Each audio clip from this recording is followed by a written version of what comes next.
Hello friends, and welcome to the Joy of Miniatures Painting. I have a nice special project to work on today. This is an Earth Elemental. I believe it's an Earth Elemental Lord specifically. It's a Pathfinder mini. And this guy is pretty freaking huge. Honestly, I went ahead and I grabbed the normal Earth Elemental out of the, just to give you a comparison here. This is the normal one out of the Monster Manual, large size. So this is already twice as big as a person. And you see this guy. So that is definitely an Earth Elemental Lord. I think this is going to be a pretty simple paint. Just going to need a couple layers here, a couple different colors. So let me go ahead and run through those real quick and we'll get started.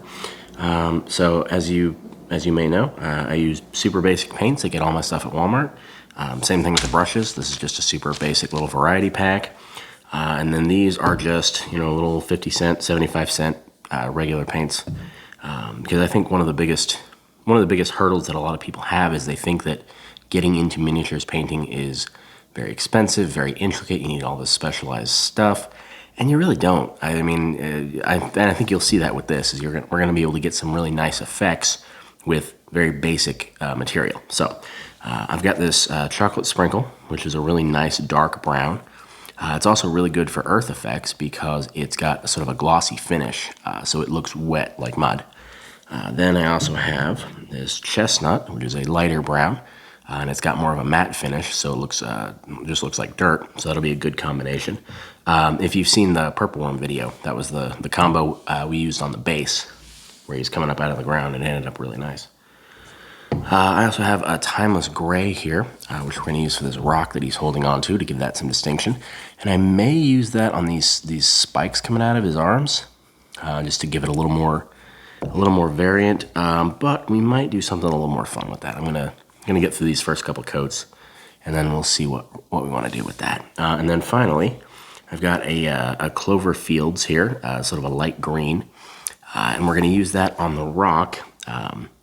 Once all the other coats are done, we'll just do a very light brushing with that to give it the effect of moss. I think that'll look cool. So let's grab a brush and get going.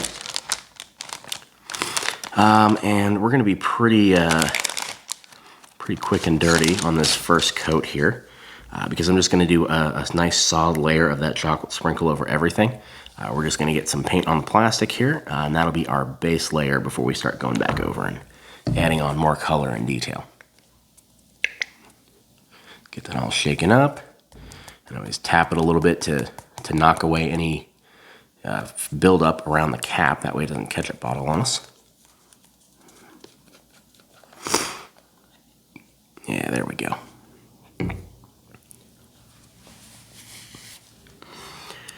All right, so let's just get started here. Yeah, I think I'll start here on the base. That'll be a little bit easier. And using the bigger brush for these larger areas makes it much quicker, a lot easier to get down into the nooks and crannies here. And we don't need to do anything fancy, just nice solid back and forth to cover everything.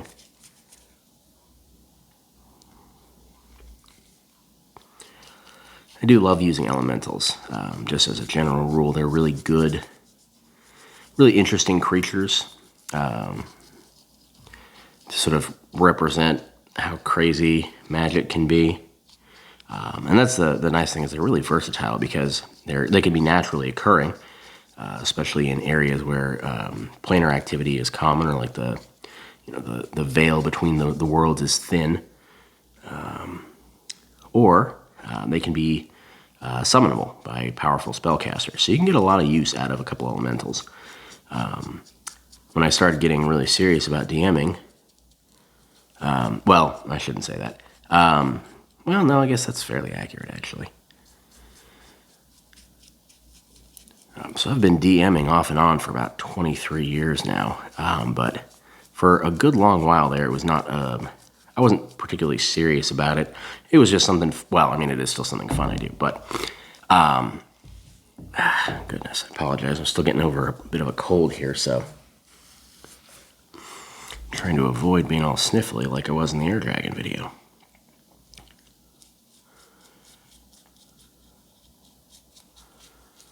Oh,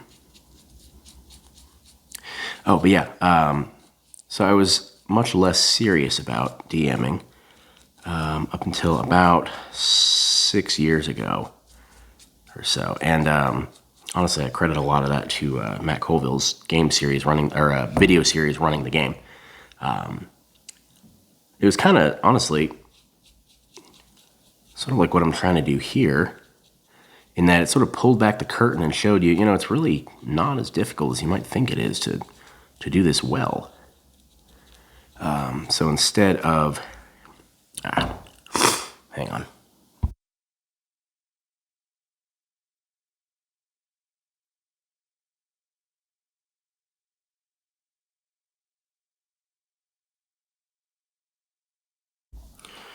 All right, well, I hope the mute button on my microphone works because I just had a heck of a sneeze.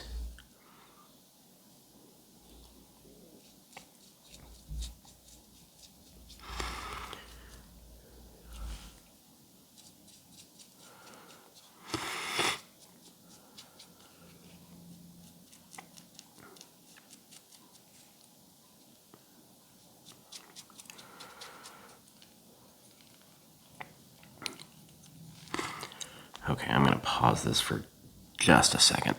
Okay, apologies for that. That sneeze really got everything going.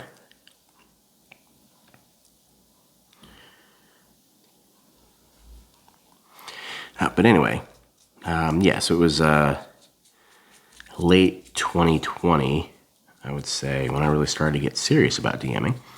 And I started investing in minis and stuff, because that was something I never really used before. I liked them, I just didn't really, when I started playing D&D, I was an unemployed college student, so I didn't really have the extra income to be doing minis. But by 2020, I was a somewhat financially stable adult, so I could start indulging a little bit more to make this hobby cool. Oh, all right, I gotta get the inside of his leg there. But anyway, told you all that. To get back to what I was about to say, is that one of the first sets of minis that I bought was one of each of the sort of the basic elementals, like that one I showed you earlier, to compare to this guy. Just one of each of the core four, because elementals are such a good monster to have. You can use them across quite a few tiers of play. I mean, the basic ones are CR5, I believe, so they're designed for sort of low mid-level. And then, of course, you can go all the way up to this guy. I'm not sure what the actual stats are in Pathfinder for him, but I would guess this has got to be at least a CR 12, 15, somewhere in there. And of course, if you're making your own stat blocks, you can adjust however it needs to be. I wouldn't try to tone this guy down for a first level party. That would seem a little ridiculous.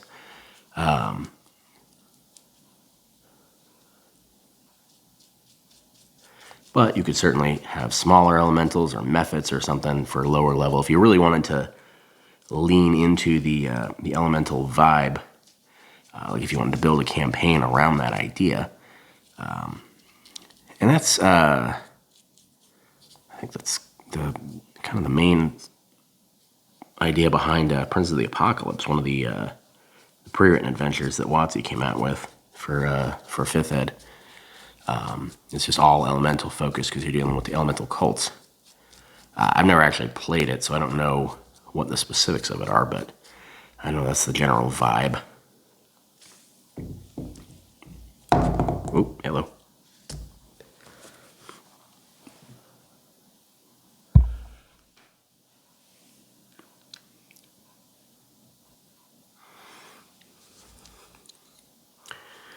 But yeah, point being, you can have elementals at pretty much every tier of play because they are so varied and so versatile.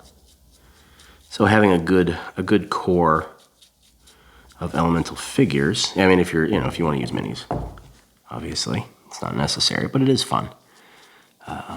which is part of the thought process behind this channel. But yeah, so if you're looking to build up a sort of a core stable for your miniatures, it's hard to go wrong with elementals. Whereas, some things are super specific, like you can only use them in certain for certain functions. Although I would say that you're going to want like a solid collection of low-level humanoids like orcs and goblins and whatnot. I have been slowly but steadily building up an army of hobgoblins because they are one of my favorite monsters to use.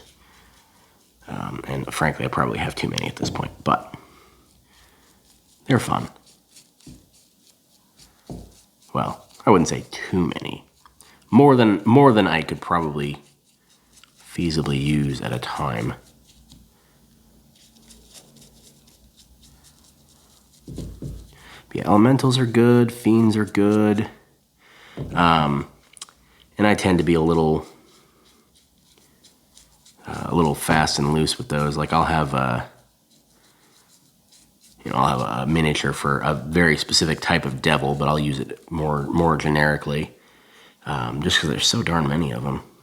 The different types. If you were trying to get a good functional number of all of the different ones, you could spend quite a lot of money trying to do that. So I tend to just have a sort of a solid base collection, then I'll use them a little more liberally. It's like, okay, you're fighting a demon. Yes, I know this is a devil. I don't care. It's got wings and pointy bits and a spear. It's trying to kill you. Go.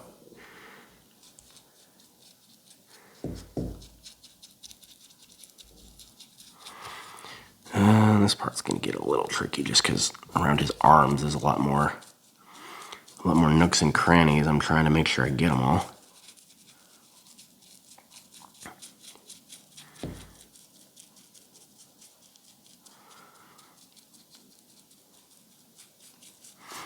I will say, ironically enough, my Discordance Overflow game, despite that world being so heavily influenced by the elements, I don't think they've actually encountered an elemental yet. But they've mostly been dealing with, crazy Cthulhu monsters up until this point.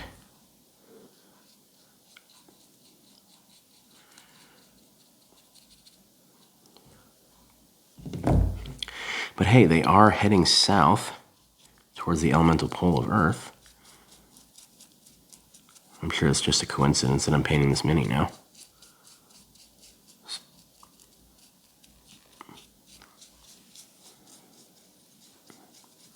I've actually had this guy in my to-do drawer for a while. I've had a lot of minis in my to-do drawer for a while, which is part of the reason I started this channel, just to give myself more of a motivation to actually get those things busted out and painted. Figure if I got an audience and a schedule to keep, that will help motivate me.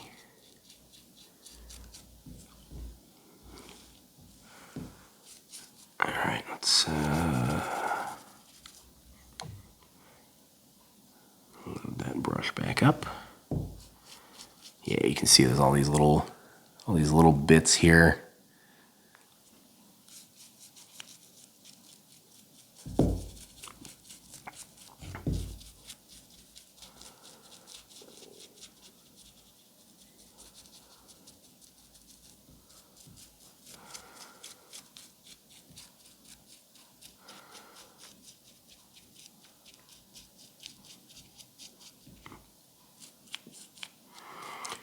I have my Discordance Overflow game this Sunday. This is Friday currently. So, don't worry, this doesn't have to be done in time for that. They're currently heading into a swamp.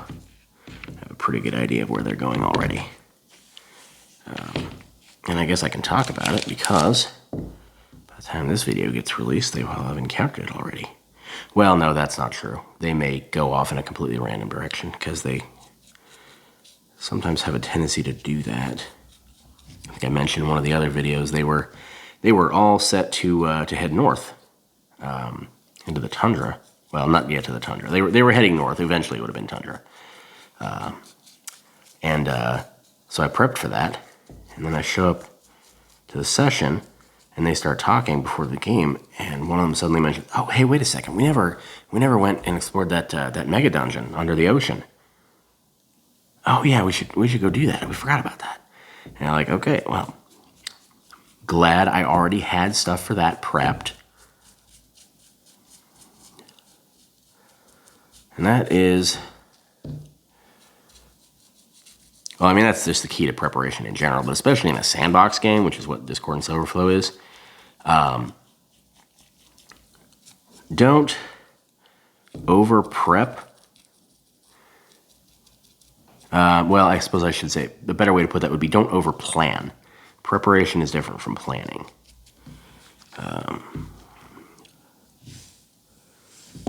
I'm running out of places to hold on to this. I don't think the base is going to be dry enough yet because we put on a pretty heavy coat there. So I'm just going to focus on getting in all these little nooks and crannies here so I don't miss anything. Because I'm pretty sure, as good as that's going on, we're not going to need that chocolate sprinkle again. I think that's going to be a one and done on that top layer. All right, so I'm going to focus on his hands for right now because we don't actually need the brown over that rock. I mean, it's not going to hurt because we're going to do the gray over it and it'll help darken it. But the rock itself is not going to be brown. So I'll use that to hold on to it and just make sure I get all of him.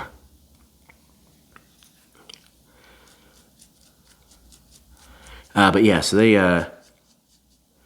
got to talking before that game session, and they ended up going in literally the exact opposite direction from where I thought they were going to go. So let that be a good lesson to you. And I guess there's a secondary lesson in there as a DM. Never try to force the players to go a certain way just because that's what you prepared for. Because that's just kind of a feel-bad moment. I guess he can stand up and I can just finish painting this rock. But yeah, so the sandbox game, the trick is just to make sure that you have a kind of an idea about what's going on. That's going to be, okay, we got a little, yeah, there we go.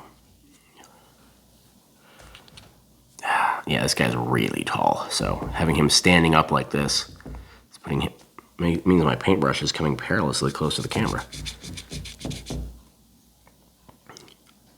But yeah, having kind of an idea about what's going on in the general area will allow you to be much more versatile. Agile might be the best word there. A lot more agile. When your players start to wonder, hey, wait a second, what's over that hill over there? Or, oh, hey, remember that thing that we didn't further investigate? We should go do that. So rather than do hardcore planning for specific things, just kind of have a general idea of what's going on, and that will make it seems counterintuitive if you're not used to it, but planning will make improvisation easier.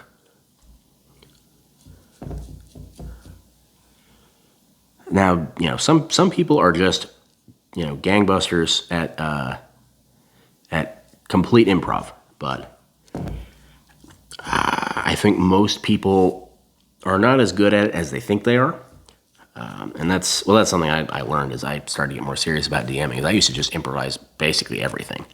And I found that I got so much better at running when I would have a good core of preparation that I could then improv off of. And with that, think we'll go ahead and stop for now because we got a good solid base layer there. And we'll be back. And we're back. So, we got that all dry. It's been a couple days at this point, so it's very, very thoroughly dry. But as you can see, I missed a couple of spots here without realizing it. There's also a couple of little bits here under these spikes I missed because I was holding on to the rock while I was painting it, and then I set it down to paint the top of the rock and completely missed that. So we're going to do some quick little touch-up on that. But you can see that chocolate sprinkle, even when dry, has that nice glossy finish, so it looks very damp. Which is great for earth effects like this, because it looks like this guy just got wrenched up out of the mud. So, I'll go ahead and get this going. And this will only take a second. And then we'll start it on that chestnut. Doing a second lighter layer over top of it. Yeah, I don't think I'm going to need anything other than the cap for this.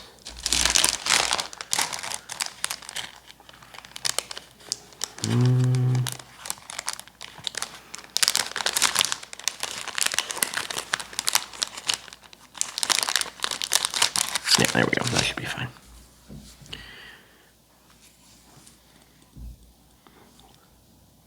Focus in on these little gaps I missed down here first. It's always the trick with the Mini that's got a lot of little fiddly bits on it like this is you gotta make sure case in point.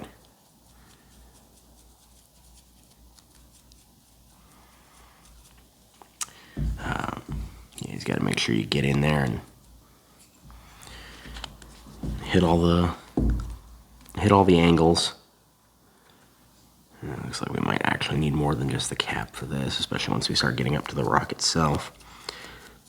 There's a fine amount of paint for just filling these in. Maybe throw a little bit more color on there. It looks like some of that gray was still showing through.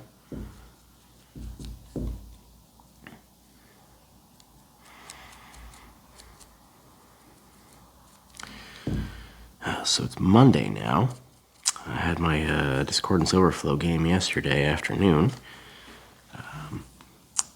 And they did, in fact, go to investigate the tower that I thought they were going to. And that actually went a lot smoother than I was expecting it to.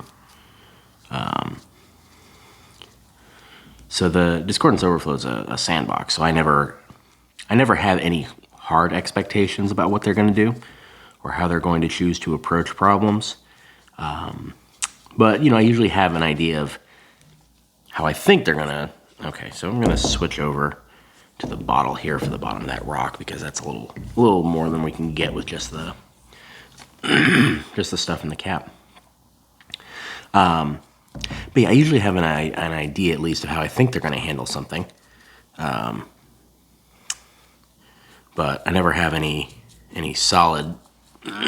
pardon me. Never have any really firm expectations. I think that's part of the beauty of a game like this is the players will surprise you.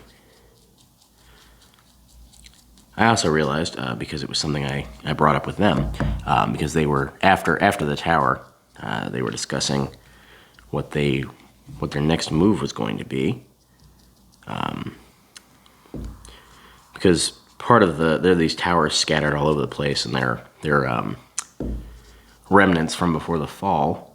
But part of the thing that they get when they go there is they can link up their bracers and get navigational data, which means they get an area map. So now they can see a whole bunch of stuff in this swamp they're wandering through that they didn't know was there. And so they have a lot of options for where they want to go next to investigate. But it made me realize that I have made a number of references to them, kind of going off book and, bounding off in a direction that I wasn't expecting them to. And I wanted to clarify that was not a condemnation. That was not a complaint. I absolutely love it when the players are that invested in the game and the world that they'll suddenly decide, hey, wait a second, what's this thing over here? We haven't investigated that. Let's go do that. Rather than just, hanging out in the tavern waiting for the adventure to show up. I would much rather have a group of active players who are interested, goodness gracious, who are interested in exploring the world rather than a, just passive. Yeah, oh well.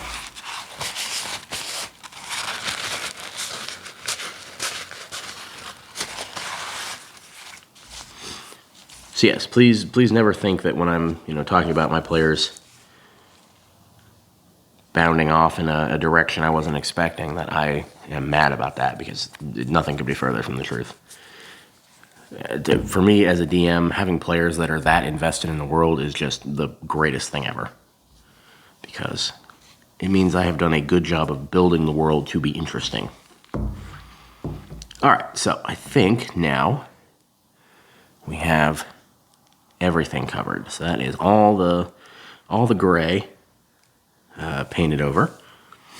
So now we're going to get started in on this chestnut, and we're not going to do a super thorough layer on that.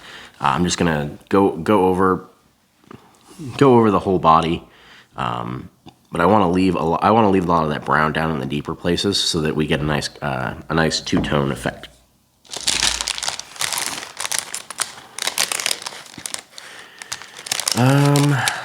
Yeah, that one should be fine. Yeah, that'll be fine.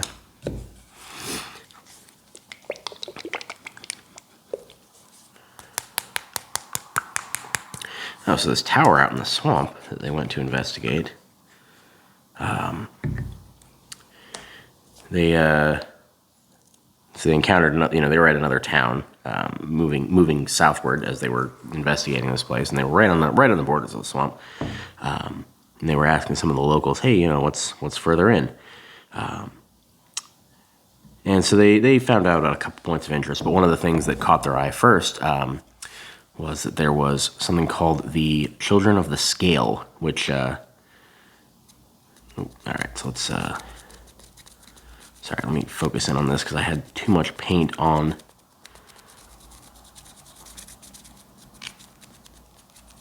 Yeah, I think I might need to go back over that spot with some of the darker brown when we're done, because that is way more than I was meaning to get.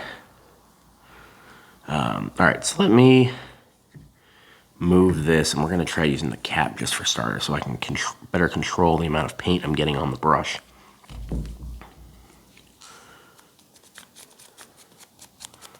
That's a little better, yeah, because we definitely don't want to obliterate that chocolate sprinkle. We just want to give it a little bit more shading over top of it. Yeah, see that's much more what I had in mind rather than that. That's going to need some more work. So just gotta be a little more careful. That's what I get for trying to paint and talk at the same time. But anyway, yeah. So they were asking around in town. Little village called Highwater. It was, built up on stilts in an estuary out by the coastline. And they found out about this, what the villagers there referred to as a cult called the Children of the Scale, that was out in the swamp around a tower. And of course, their ears lit up when they heard that, because they had a pretty good idea what that tower was. And they were correct.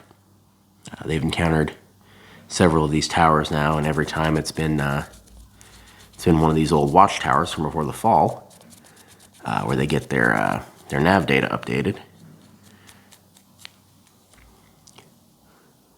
And like I mentioned, I'm using a hexographer for this game, so the maps they're getting are these really nice, fancy-looking hex grids. Yeah, this is coming out much better. Just getting a little bit on the tip there of the brush, and doing those nice rapid rapid light strokes to get the color spread around, but we're still getting some of that darker brown coming up through it. You want to make sure you go pretty rapidly, because you don't want the paint to settle too much in one spot. You want to get that small bit of paint spread out as much as you can. And honestly, even that's not looking too bad now that it's starting to dry a little bit. We may just do like a very light additional coat of the chocolate sprinkle over top of that.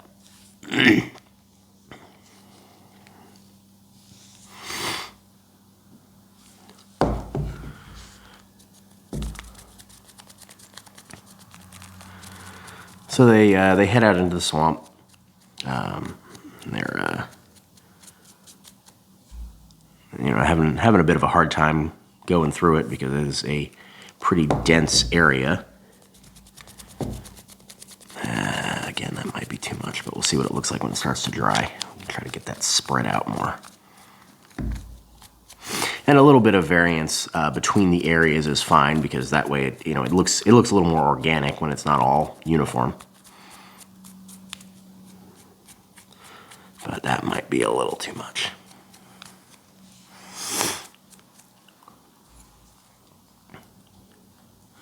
And eventually they end up trying to jerry rig sort of a raft together out of reeds and vines and fallen logs and whatnot, just because it's, oh man, I am. Yeah, that's why I was hoping to get all the chocolate sprinkle done in one go, so I didn't have to worry about that. I suppose now, though, I can grip it from the bottom. We're far enough up that I don't have to worry about that so much. And again, just a tiny little bit of paint on the tip of the brush and these nice rapid back and forth strokes to get that paint spread out.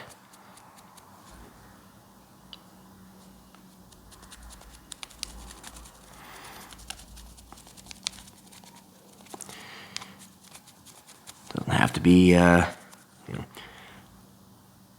painting doesn't have to be all that difficult, really. It's just a couple little basic techniques and the right paint choices, and you can get all kinds of nice effects with very little effort.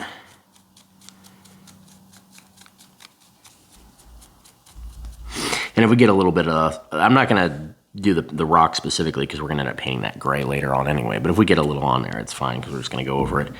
And again, you gotta assume that he just kind of ripped this boulder up out of the ground and he's about to chuck it at your PC. So if there's dirt on there, no big deal.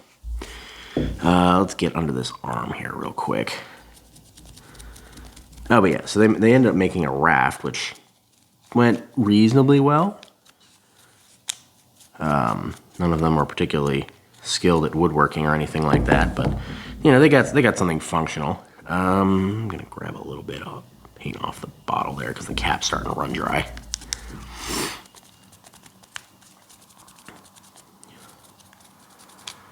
I gotta get under there. But they're going through the swamp and they're heading towards this tower. And the druid, who's been having she's been getting exposed to some interesting substances along the way, not like drugs or anything. So, gosh, okay, this is launching into a completely different story. So the last time they were in this swamp, they encountered a hag. All right, that's well, I keep saying that's a little too much, but you can see as this brown is starting to dry, it's becoming much less prominent. And so I think we may actually be in pretty good shape overall. Because it's not nearly as dominant of a color as it appears to be when it's still wet. Oh, but anyway, last time they were in this swamp, they were dealing with a hag that was terrorizing one of the local villages on a different end of the swamp, so not the same village that they came to this time.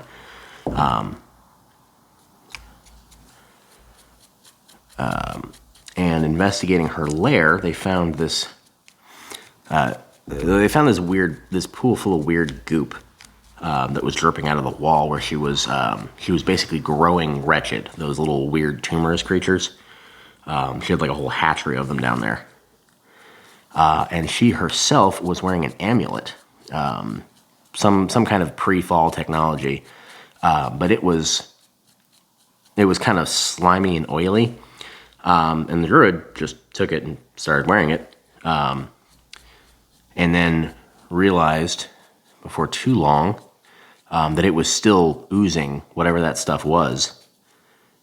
So she has been experiencing some changes. I gave her some of the.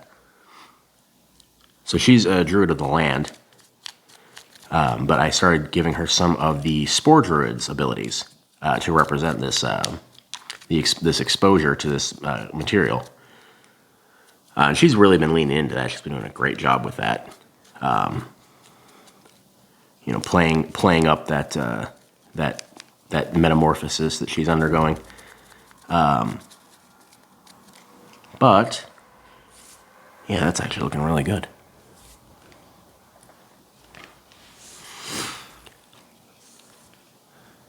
And I'm gonna try to get a nice close up here, so you can see you've got that chocolate brown still up on the rock, but we've got now that chestnut on the body. But you can still see there's some glistening parts there where the chocolate sprinkle is showing through, and we're getting these really nice shading effects down here, where there's variance, and we're getting the chocolate sprinkle from the deeper places that we didn't really get into with the chestnut. So yeah, I think this is coming out pretty well. We're getting a nice level of variance there. Is the bottom of that dry yet? Oh, it would help if I used a part of my hand that didn't already have a ton of paint on it. However, yes, it does appear. Nope. Not even a little bit. Okay, yeah. So we're gonna set that down for a second.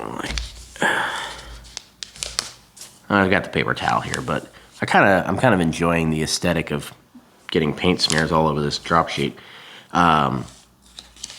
Even if I then kind of mess up the way it's sitting. But yes, so yeah, she's been kind of leaning into that. And she is feeling really, really at home in this part of the swamp with all of its weird stuff going on. Because they can tell as they're getting deeper into the swamp, it's changing from like normal healthy swamp.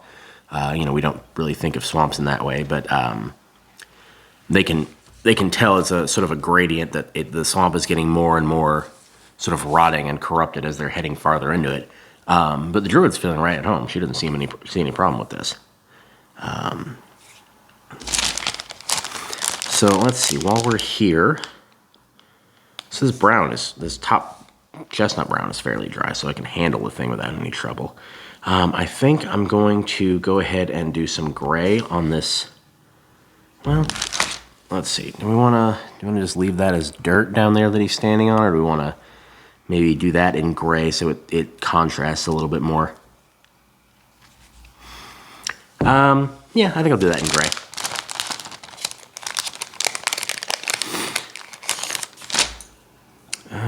That is not great, but my other option is this really big one here, and I think that's too much. So we're going to try this one and see how that goes.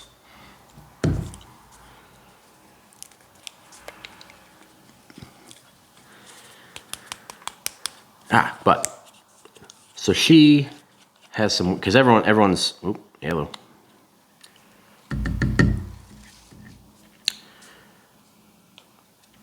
So yeah, everyone's climbing up into the trees at night to not have to sleep in the muck. And she decides she's just gonna go for it. Go enjoy the mud. And she starts having weird dreams about sinking down into it.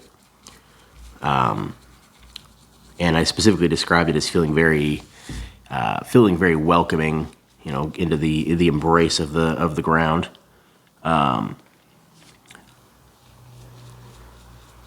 because well, she's also one of the she's an Oread, one of the Earth people. I don't remember if I explained this part or not. So because this world is so elementally focused, I didn't use any of the normal 5e races. So everyone is human, asterisk. But I used I borrowed the elemental races, the Pathfinder equivalent of the Genasi. So we've got Ifrits, which are fire, Undines, which are water, Sylphs, which are air, and Oreads, which are earth. And, they all look more, somewhat human with a few variations, but they're humans that are touched by the elements. And that was actually kind of cool because as far as I know, without any coordination between the four players, we ended up with one of each of the elemental races, which I thought was pretty cool. It's a happy little coincidence. But yeah, so the druid is specifically playing an Oread, so she is an earth person.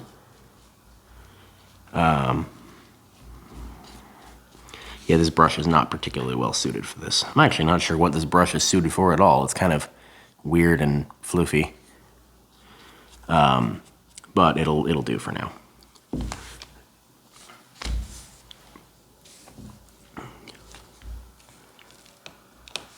But yeah, so she's having dreams about getting, drawn down into the mud. It feels very, very welcoming and homey. And she specifically has a vision of scales encircling her underneath the mud. So they figure they're getting pretty close to whatever it is they're trying to find here. So they press on, and the next day they come to they find the watchtower, and they've been seeing it up over top of the trees, so they knew they were heading in the right direction.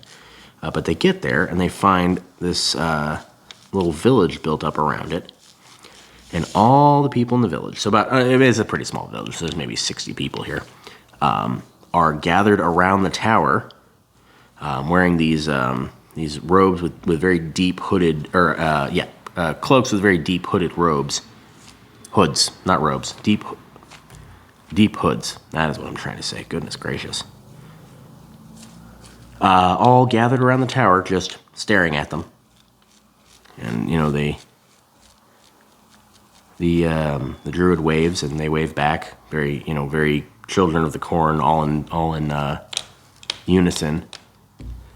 And so as they approach very cautiously, the group of people around the tower parts to let them through. And the druid stops to talk to one of them, and the person she's talking to is just very kind of starstruck that, oh, hey, you're actually speaking to me, and just so happy to see her, and told her that their coming had been predicted, and that they were being expected in the tower, that she was waiting for them inside. And they didn't really get a whole lot of information beyond that, but just the reaction from all of the villagers here was very, very reverent, very awestruck. Okay, so I've got a decent base layer here, but I think I'm going to have to grab a smaller brush to get in around the feet because this thing is kind of wonky. We're going to have to go back through because I've splashed up on the bottom of his feet there, so I'm going to have to go back through with the brown and do a little bit of touch-up, but that's easy enough. Let me grab a smaller brush here and handle that real quick. Well, we'll handle the gray first.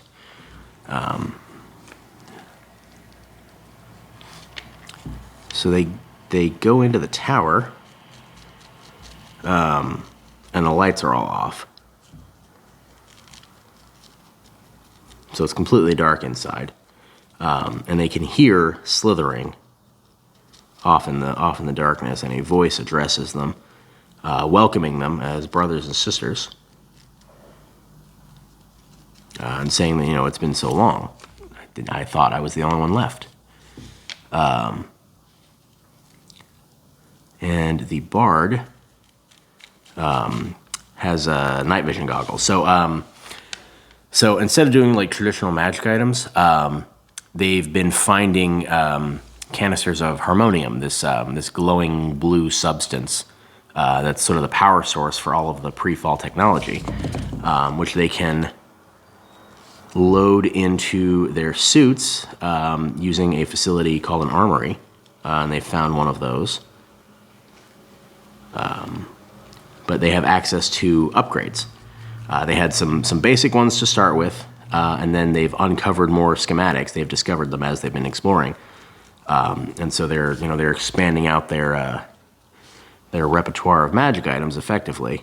They can load in, and each schematic they have is basically a different magic item. So they've got weapon enhancements and I think they found magnification goggles, like the eyes of the eagle, essentially, stuff like that. So they've been, and all the enhancements take a certain amount of harmonium. So as they've been finding that, they've been upgrading their items and getting new abilities and whatnot.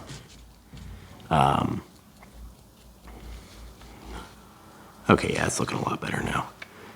Definitely would not have wanted to try to do this much area with just this tiny little brush, but it's doing a very good job of getting in the gaps here.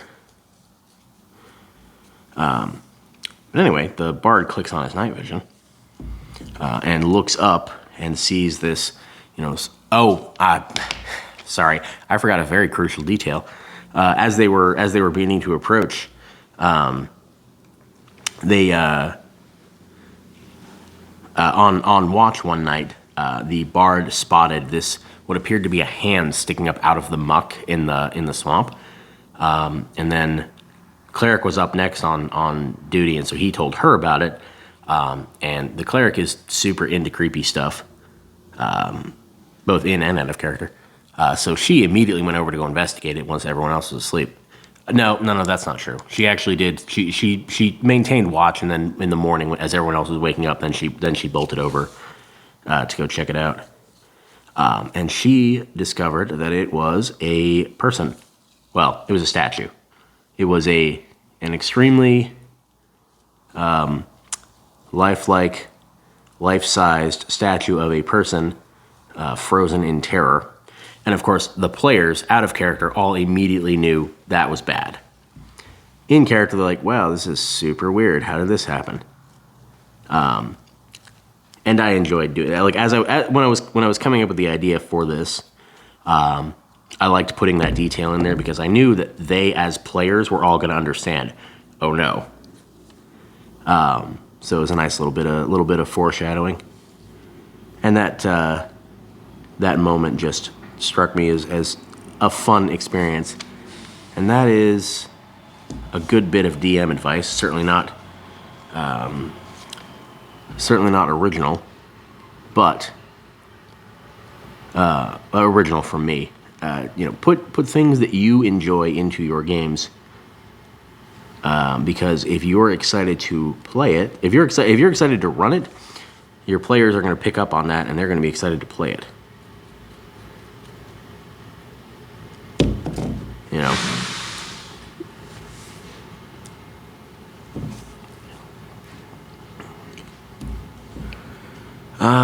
Okay, so I think we're good on that. So yeah, the base is pretty good. I'm gonna have to go back over and hit some of that because you can see I splashed up on his feet with the gray, but that'll be easy enough to fix once it's dry. But I think I'm gonna go ahead and call it good for now, and I don't have to worry about leaving you on a cliffhanger because I'll be right back. All right, I'm gonna hop back in here for a moment. This segment's probably just gonna be quick and dirty because most of my brushes are still drying from earlier. But I think we're gonna go ahead and hit this boulder with some gray, and while we're at it, we'll probably go ahead and do some touch-up around the feet here with a smaller brush. So let's jump back into it real quick. Yeah, that should do just fine. And with his fingers coming up over the boulder here, we're going to have to go back and do some touch-up once this gray is done, but we can at least get that part done real quick.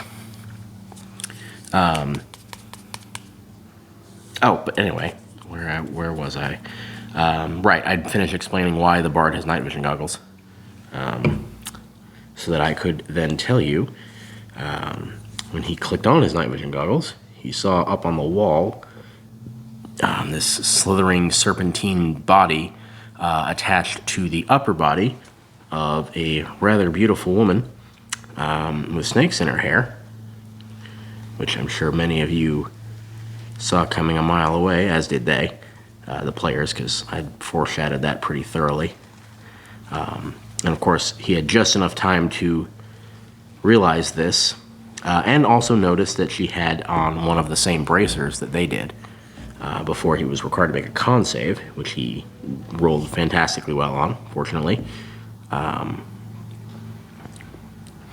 then when she realized that he could see her, she covered herself with a hood to avoid any further issues of petrification. And then at that point, they started conversing with her, because I think only the bard could see her at that point. The druid's got night vision too, but she was sort of just instinctually looking down, since she was a little more in tune with what was going on. I don't know why I'm being so cautious. I'm gonna have to go back over and do touch up here regardless.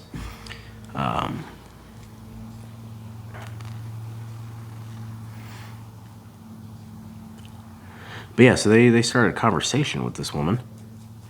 They discovered that her name was Natalia, and that she was also a warden, except that she's been up and awake this whole time. Except that and she's been, kind of stuck in this tower, not literally stuck, but sort of self-imposed exile. She doesn't remember much from before the fall, before her transformation. She just remembers what happened immediately before everything kind of went to hell, in which another warden, who looked kind of sickly, with blackened veins and all that, teleported into the tower and started spewing this weird goop over everybody. She got hit with it, but then she was also a druid, so she immediately wild-shaped into a little snake and slithered into one of the air vents to try to get away. The others that were affected by this were all transformed into creatures that the players know are called hollow, which are sort of these emaciated, zombie-like beings that they've encountered before.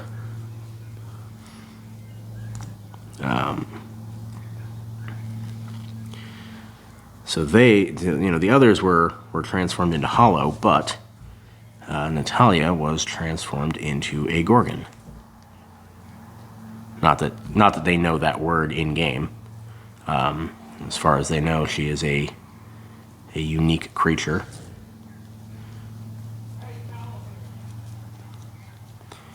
But she was just remarkably happy to see them, honestly, because she's been, aside from her weird cult that's sort of developed itself outside, she's been pretty much alone for the last 70 years. So she was just happy to have people she could talk to that, would understand what the heck she was talking about. Even if the PCs are kind of amnesiac at this point. How's this going? This is actually going pretty well. Get a little bit more over here. And as big as this brush is, I'm not getting nearly as much splash damage as I was afraid. I mean, obviously I got some up around his fingers there, but no way to avoid that with as close as it's all. Yep. But yeah. So I anticipated that they might pick a fight with her, just because of the whole cult setup and the potential of violence there. But they approached her quite calmly, and they've done that. They've actually done that a number of times. Sort of.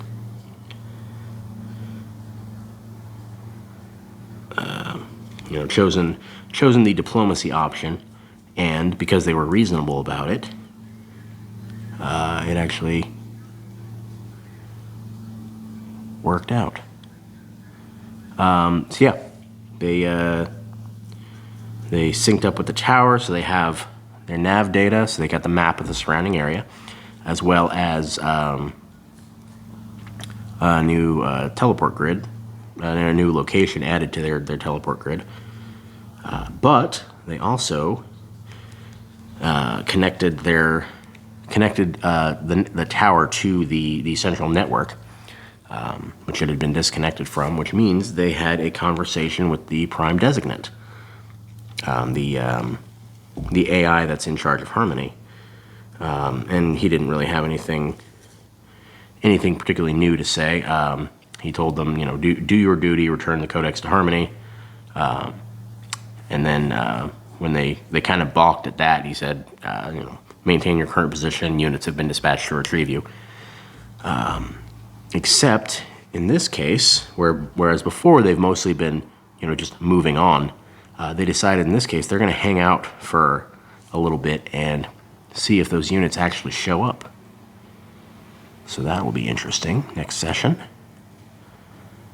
All right, I think that's pretty solid for now. And the reason I didn't just leave this that plastic gray is because, first off, I think it just looks better painted, and also with that dark brown layer underneath it, you can kind of get glimpses of the. That's not focusing super well. But it's got a darker cast to it. All right, so here for contrast, that's that plastic gray, and then there's the gray paint. So you can see it's just got a nicer tone to it. Set that down.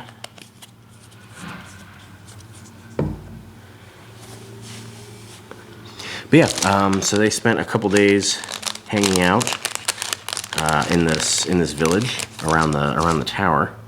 Yeah, that should do. I just need a little bit of the chestnut probably to go over that. And the cleric has performed some medical exams of the people here. One thing they noticed is that a lot of the people here were starting to actually grow scales. And the longer they'd been there, including some people that were born here, because this cult's been going for a bit now,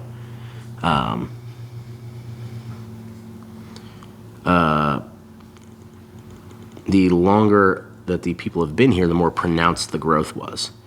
So she took some blood samples for comparison.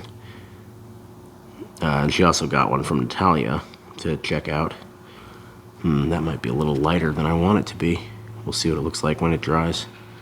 I may end up going over that again with the darker brown.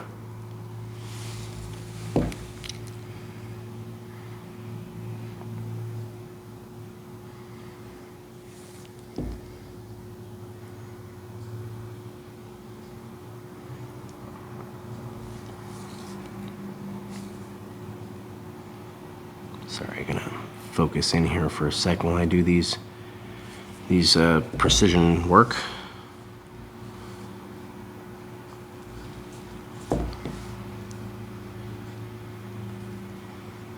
Also, I noticed a few little bits up here I'd missed earlier, so I'm just gonna drip in there real quick and not grab the wet boulder, preferably.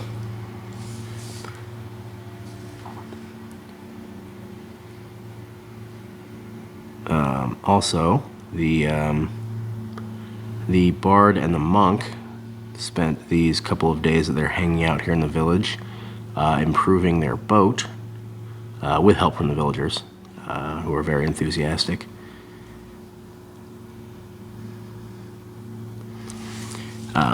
So now they have better transportation as they continue on into the swamp, because that is the overall plan at the moment. Because now they have the map, so they've got all kinds of potential locations they can go check out. And their bracer was able to identify most of the locations, including a prison, which they're intrigued by. And even more so, by a location way down in the far southeastern reaches of the swamp. Their bracer was not able to identify what it was. And Natalia didn't know either. So it is a completely mysterious facility.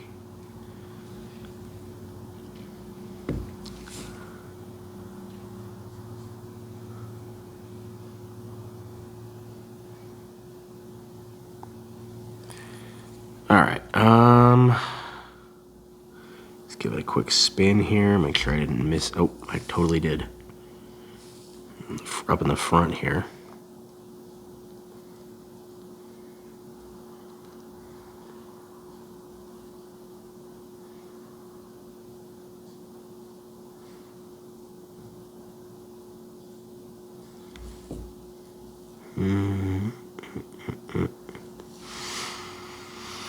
All right, and yeah, I'm not super thrilled with how light that is, but we'll look and see how it dries, because you see, the rest of the body here, including the legs, where I was saying, oh, that's way too much, and actually ends up looking pretty decent when it's dry. So we'll give that some more time. I don't think that we're gonna need any more gray on this boulder. I think that first coat pretty much did it.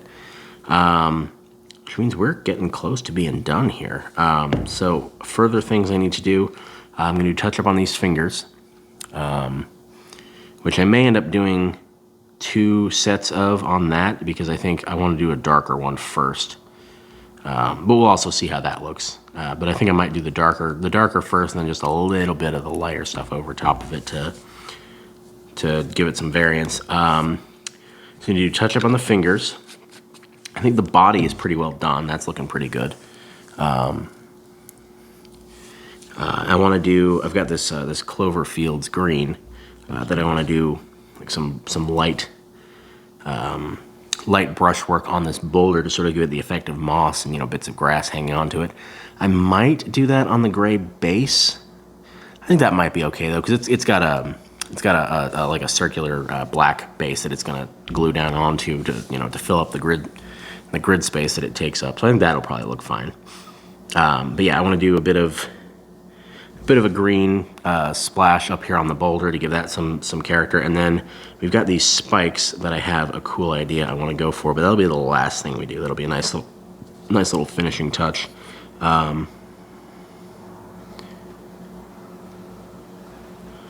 Sorry, I just saw a little spot there that looked like it still had some of the plastic showing through, which seems unlikely, so I may have just accidentally scraped some gray on that earlier. But yeah, so we'll go ahead and leave that there for now, and I will be right back. All right, we're back. As you can see, this is mostly dry at this point. It's only been about maybe an hour or so. But everything's looking pretty good. I do not care for how light that is. That brown touch-up we did down there, so I'm gonna have to go back over that with a little bit of the darker brown. But we just got a few more bits of touch-up here I wanted to do, because I noticed some spots I missed when I was doing the gray up here under his hand, and then down here by the foot. So I'm gonna hit that real quick. That should only take a second. And then I think I'm gonna go ahead and do that green, that moss brush over the boulder first before I do the fingers, because I'm likely to get some green on that as well. So then I can just do all the touch up at once and not have to worry about it. Get this shaken up. Should only need the cap for this. This is gonna be super brief.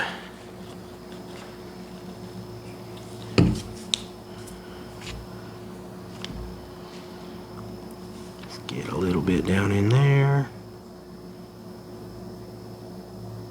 Since we gotta do a little bit more with the brown anyway, it's not gonna matter if I do a little bit of overlap.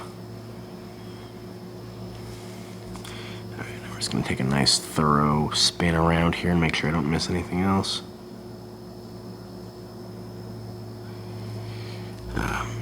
And this is also one of those situations like with that purple worm where at a certain point,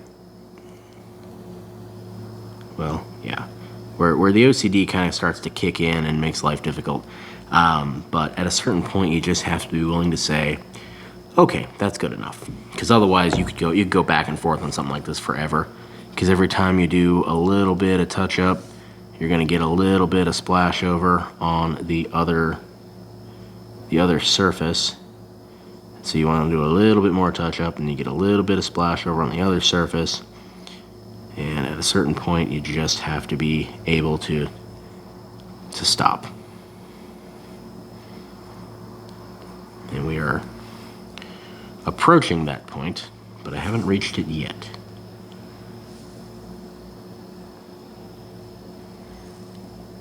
And I realize with that boulder in the way, you can't really see much of what I'm doing right now, but I promise it's good.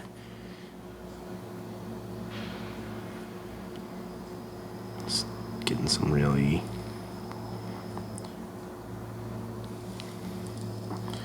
Yeah, because you can kind of, let me see, yeah, you see that little bit right there? That's what I'm trying to get at the moment. Where it didn't quite get a thorough enough job with the gray the first time. Okay, yeah, that's just being real stubborn. I'm not going to worry about it. Again, this is, as I've stated before, these projects are not for competition. They don't have to be perfect. Yours do not have to be perfect, unless you're doing them for competition, in which case, you know, your mileage may vary. But if you're just trying to make a cool mini to put down on your table in front of your players, it does not have to be absolutely spot on. Because if you are playing with the kind of people that are going to critique, you know, little things like that, you probably just need new players, frankly. You are already, as a DM, you are already putting in so much time and effort into making them have a good time. So don't break your back trying to get a mini perfect.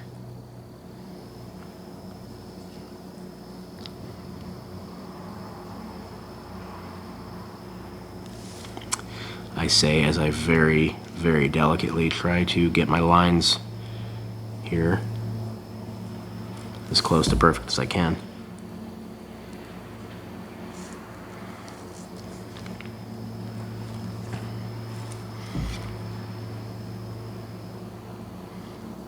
Alright, that should be good in there. Just get a little bit more touch up under this hand.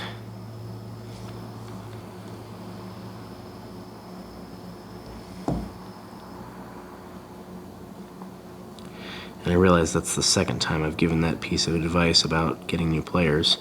If you've seen the Purple Worm video, you've already heard that. But that doesn't mean it's not true. And I think that way too many people fall into the trap of thinking that they have to put up with toxic people because they play D&D with them, and that is simply not the case. It is better to have no D&D group than a toxic D&D group. Alright, I should be good on that now. And that's honestly pretty clean. Wow, yeah, that's, because we use so little, you can see that brush is still pretty clean and usable, so I think what we're gonna do, oh, what do we got here?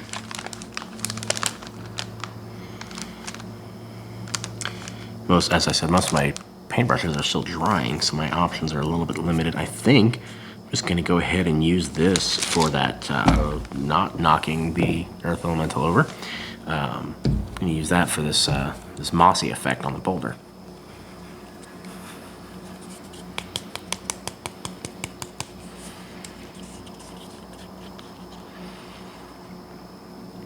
Yeah, see, that's pretty good. It might be a little too light. We'll see what it looks like when it dries. All right, now this, we just want a tiny, tiny little bit, because this is we want this to be a very subtle effect. So you see just a little bit on the tip there. And here we're really gonna wanna emphasize that rapid stroke technique to get the paint spread around, because we don't want to obscure that gray. We just want to give it a bit of a tinge here. It's got, moss and bits of grass stuck to it as it's coming up, because you could just rip this thing out of the ground.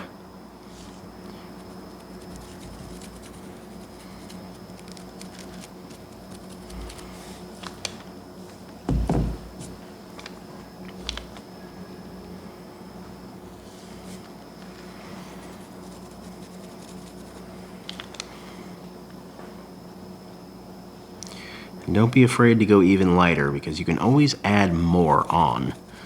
It's a heck of a lot harder to take it back off. You end up just having to do a whole new coat over top of it. So it's better to err on the side of caution, because it's a lot easier to fix too little than too much.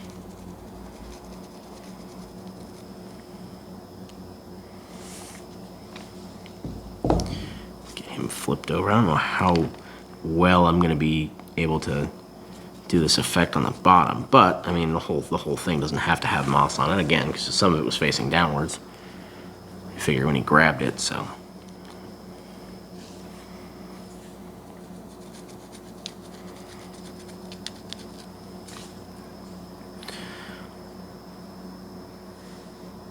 Yes, that might actually be a little more intense than I wanted, now that I'm looking at it.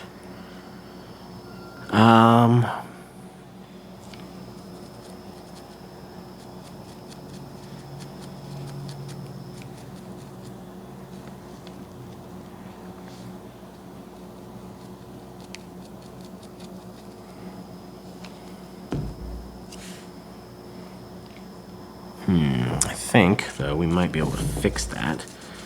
And again, you can see the green tint on the paintbrush there, but the paint itself is dry. So let's just go ahead and move straight on back to some of this chocolate sprinkle. And we'll put some brown streaks on there for dirt, and then we can also just go ahead and touch up his fingers while we're at it.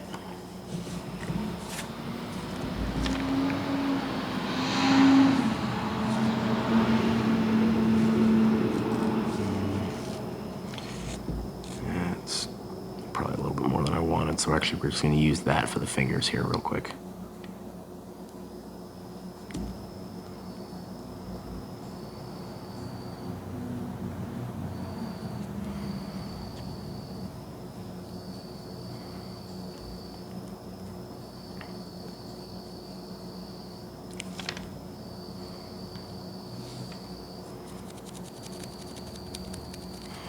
Just a little touch of the brown there. Kind of dirty up this rock a little bit.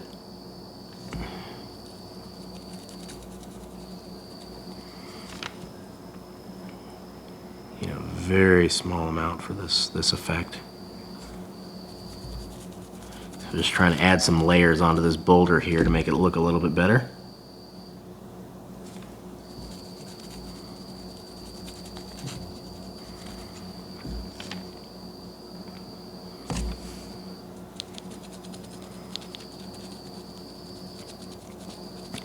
And again, having more intense color in one area over another is not a problem, because that sort of natural variance makes it look more organic.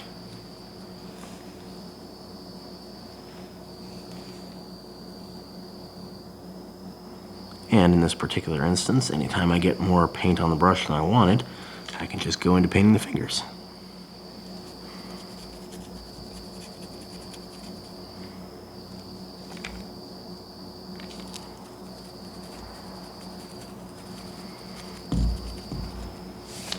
But yeah, you can see we're getting kind of dirtying it up a little bit, it's starting to look a little bit better.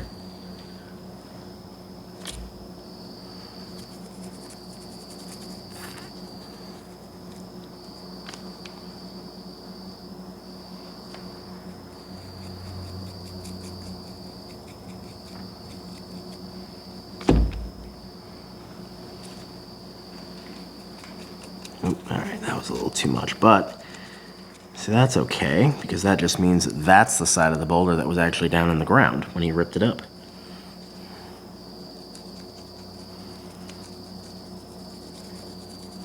And then we got all the moss and whatnot on this side. So it's gonna look just fine.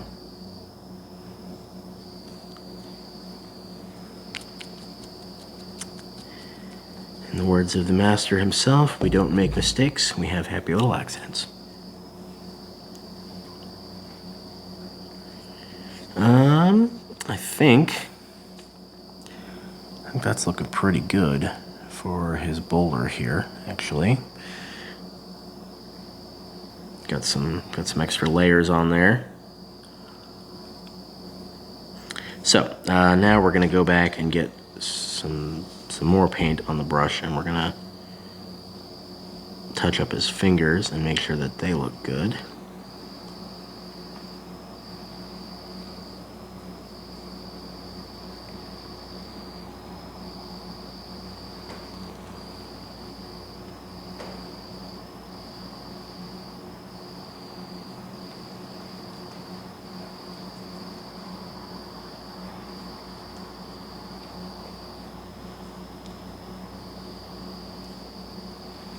And any splash over we get back on the boulder at this point is just gonna look like dirt, so it doesn't matter.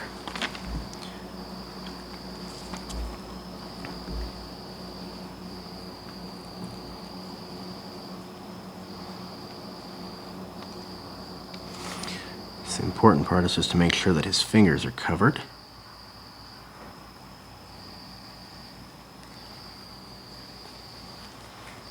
And yeah, you can see I got some green up on that finger there, so it's definitely a good idea to do that first and then do this after.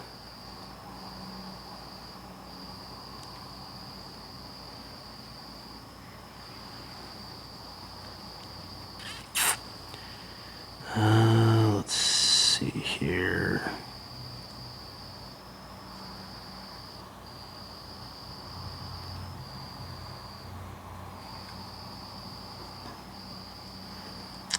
I think. Oh, no, missed his thumb down here. Heh, he had a green thumb, in fact.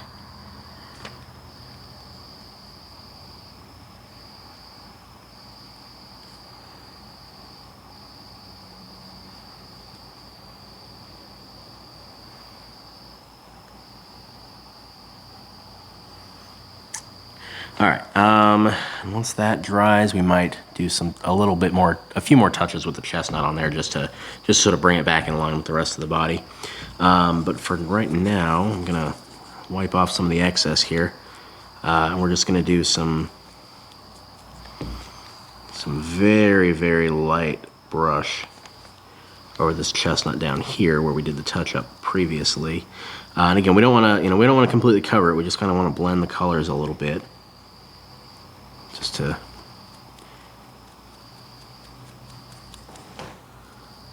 create that overlap.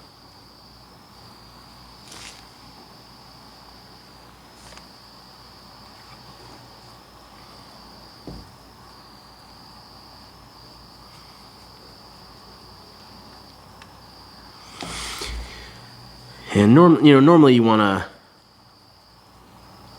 to do the dark layers on the bottom and layer the lighter colors on top, but doing multi-layers back and forth here can have a similar effect as long as you don't mind the extra time. In this case, you see we're getting a really nice blend. I guess we're probably pushing about an hour 20 maybe at this point. So this is a fairly short project, honestly. I mean, and that's with me having to, you know, ramble on about various things. So if you were just sitting here by yourself, let's see here. Let me focus for a sec. Make sure I don't get any more overlap that needs to be fixed up. But yeah, so let's set this down and take a good solid look here. Looks like we got all the touch up we need to do down here, and we got those lighter blotches covered up a little bit. Nice, we got a nice blend on that. And then up top here, we got that boulder that he's hanging on to. Fingers look decent. Again, probably just a little bit of touch up with the chestnut, just to blend those in so they match the rest of the body. The boulder is not bad. The green didn't come out as well as I wanted it to, but it doesn't look bad either. We gave that rock a little bit more character than just being a big hunk of gray. Which means, let's see, this thing is pretty well, I guess as long as it's dry. This thing's gonna need a lot of cleaning after this, because we've gone through, what, 3 different colors now? I'm about to do a 4th.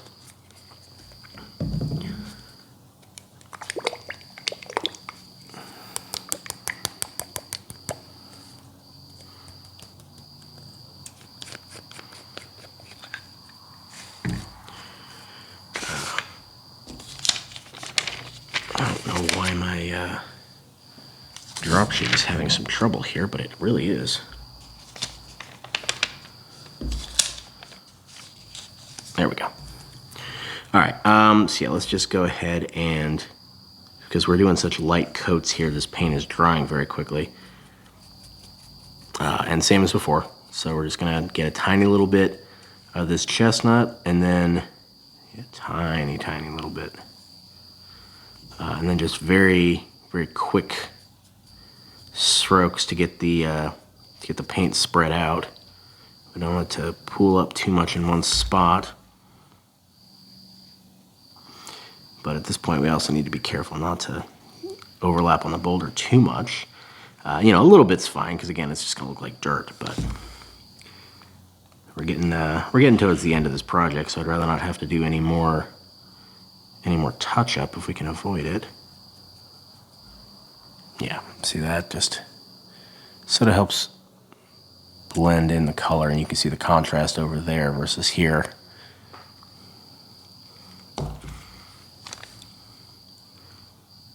And if it helps, you can use just the corner of the brush here. You see I've only got the paint down there on that corner, which means it's even less than, well, I say that, and then got a little bit more than I wanted there, but I think it'll be okay. Again, those little variants, well, we know from the previous sections that this chestnut is a lot less prominent after it dries. And also, as I've said before, those little variances are not an issue, because it just makes the color look a lot more organic, a lot more natural.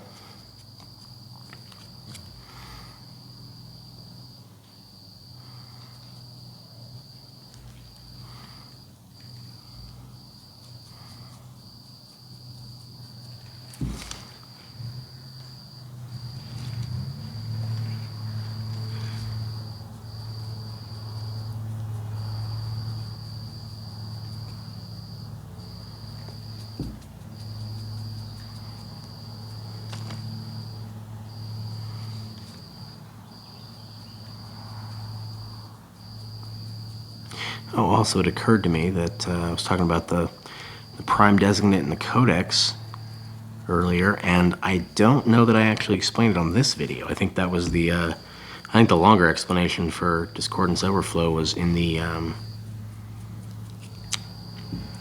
Air Dragon video that I did previously.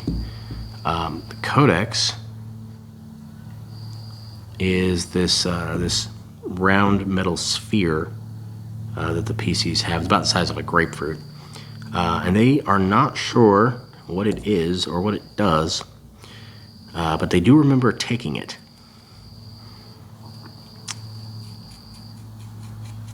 And they had it with them for a while when they woke up.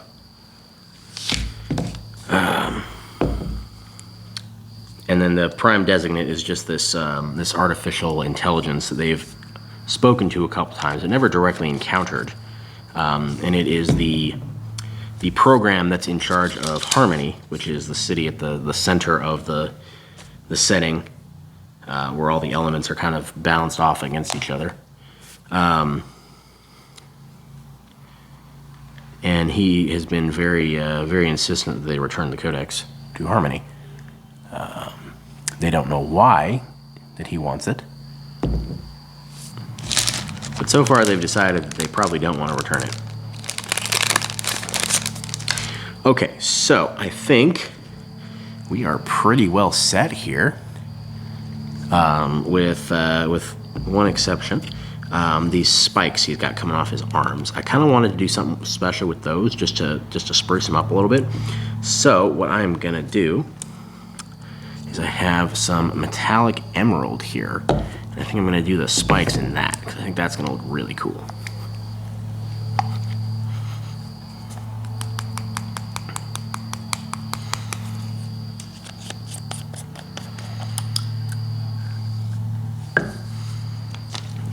Other paints cleared out of the way here because we should be done with all of those.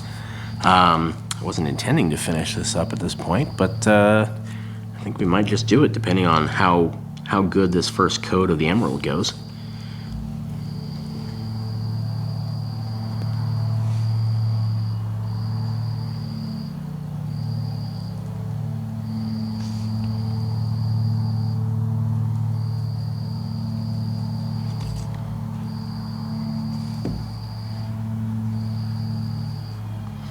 That's going on there pretty good. I don't think we're going to need another coat of that, as long as I'm thorough this first time.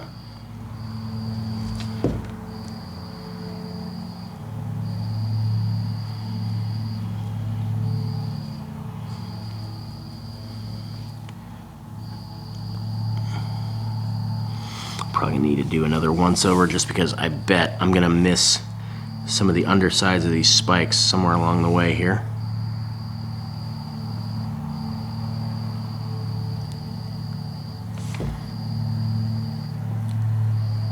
So if you're in the comment section and you see any of the undersides I missed, make sure to shout them out so I don't miss them.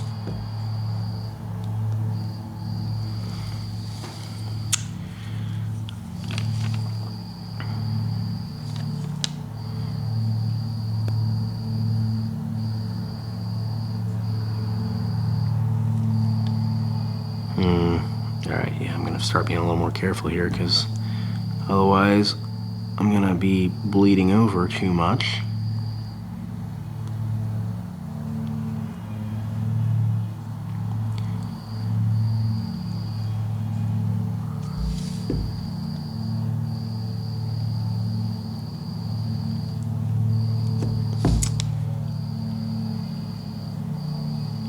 Now that base is totally in the way. I'm sorry, that painting the underside of the spikes might be a little boring just because this thing's going to be blocking the view, unfortunately.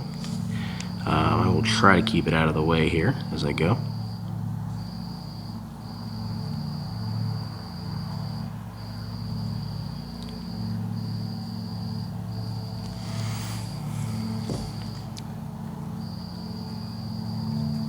Also, I don't think I ever properly introduced the PCs from Discordance Overflow. I've just been referring to them as, you know, the druid or the cleric.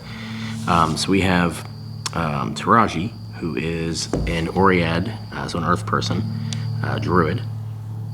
She is Circle of the Land, which means she is more spellcasting focused than most druids. I mean, even more spellcasting focused druids are a primary caster class. But, you know, as opposed to like a moon druid that's shapeshift focused. Also, yeah, that emerald's coming in beautifully there. That's gonna look really cool. That was a good decision. So we got Taraji. We have Azar, who is an Ifrit Bard, College of Swords, so he's a little more melee focused, which is good because, as you'll see, the party doesn't. The party is very versatile, but they don't have a whole lot of specialization. So we've got Azar, Ifrit Bard, College of Swords. We have and I realize I'm literally just like going around the table in a circle from the way they usually sit. We have who is a Sylph Cleric, Tempest Priest, or Tempest Domain, rather. Sylphs are air-focused, so that's her shtick. And she is a little bit of melee, a little bit of caster. She is also the group Tinkerer. So she's been kind of poking at any new technology they find, trying to piece it together. She actually managed to basically hotwire one of the sentry drones they found, so she's got that following her around now like a little puppy dog. And then the fourth member is Cerule, who is a Undine monk, so he is water focused.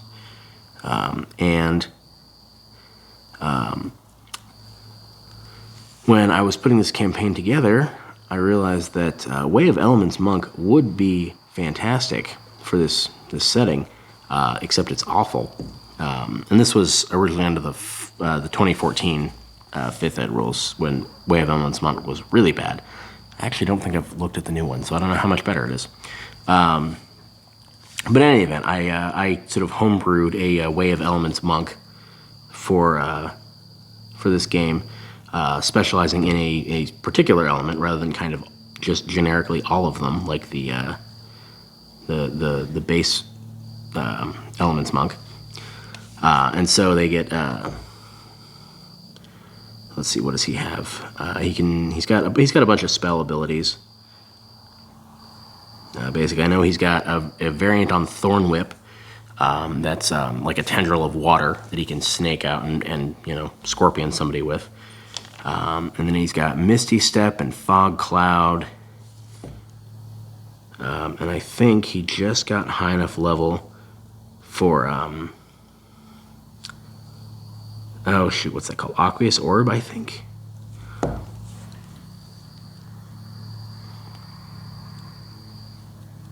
But basically just lets him spend his key points to cast spells. And of course, the Thorn Whip is a cantrip, so that's free. But yeah, I just found that to be a lot more useful and thematic than the normal Elements monk was. So yeah, you can see we've got a crowd, or we've got a party here that's fairly versatile.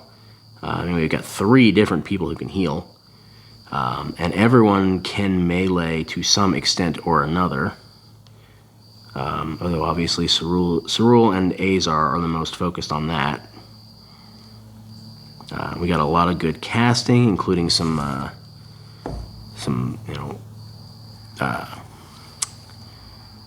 artillery because of the Tempest Cleric. Oh yeah, crap. We're gonna need to do some touch up around there, and yeah, you can see that. Which means this is not gonna be the final segment, but that's fine. Yeah, we're still not even to 2 hours yet, so I think we'll be okay.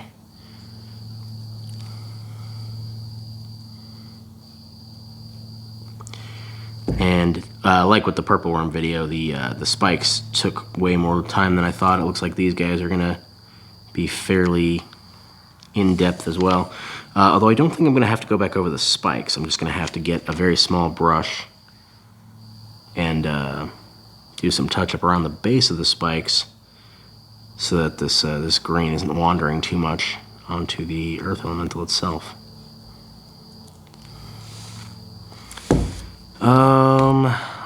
Oh no, shoot, he's got some more up on his elbow here.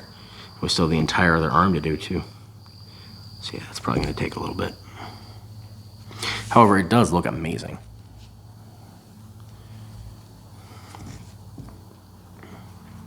This is an Earth Elemental Lord, after all. He needs his bling. Or I think drip is what the kids say now. I don't know if anyone actually says bling anymore.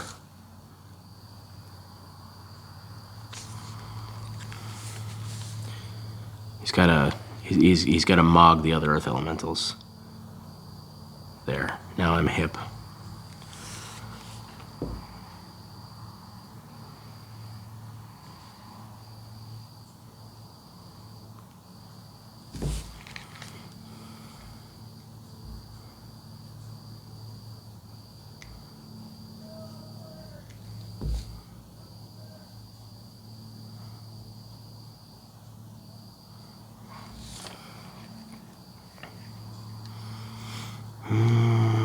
Okay.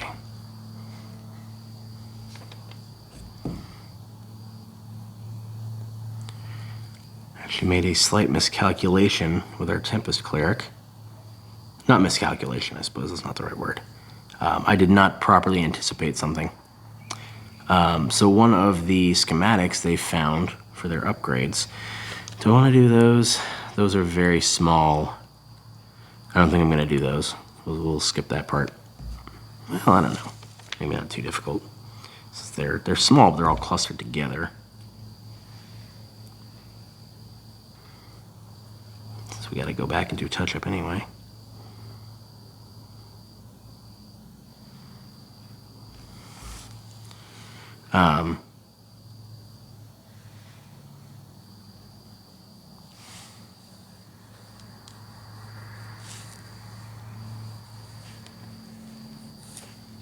Yeah, okay, that looks good. All right, let's switch over to the other arm here. But anyway, yeah, as one of the schematics they found was for what I termed a lightning artillery module, which is a wand of lightning bolt.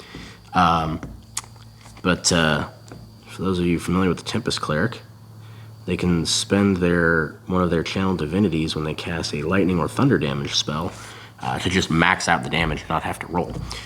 So Tempest Cleric, got a hold of that, and her eyes immediately lit up as she realized, oh hey, does this stack? And I realized that yes, it absolutely would, because you are casting the spell. So she is now significantly more dangerous.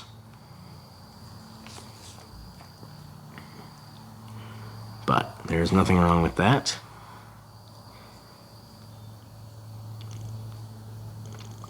Because players should have the chance to feel cool. You can feel not cool in your real life all the time.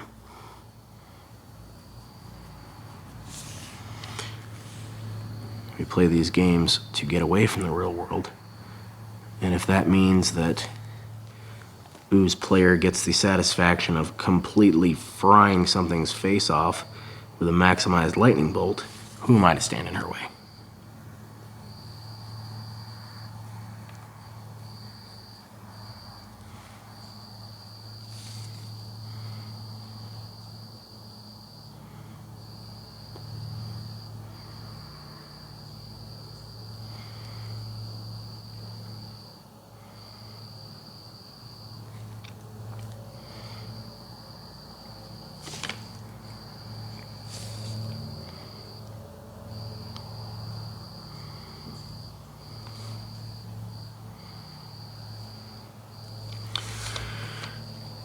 Just keep on working here. It's going pretty quick, actually.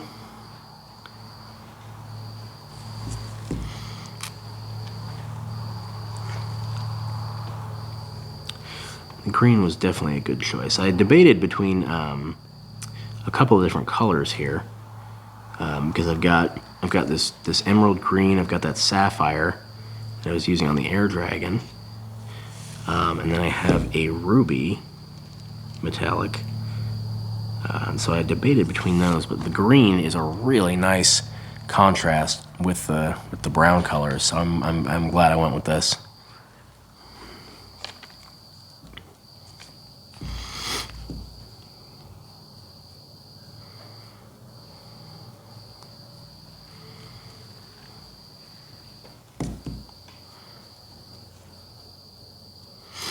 that's going on there nice and smooth, which is good.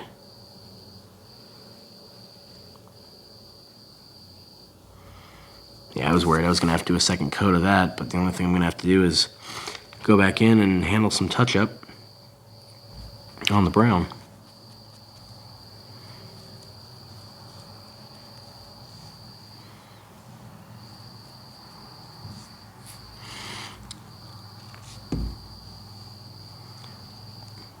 Sounds like there's a cricket outside my window getting an early start on the evening.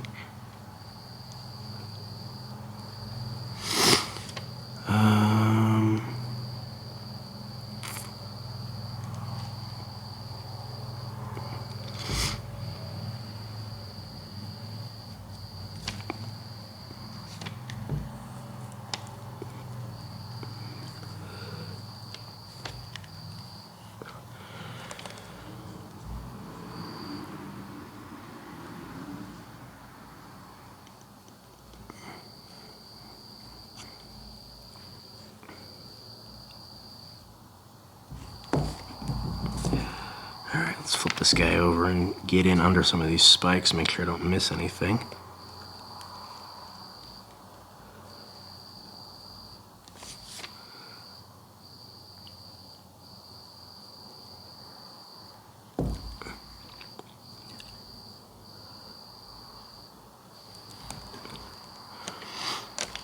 Alright. Let's grab it a little up closer to the waist here so I can hold it steady.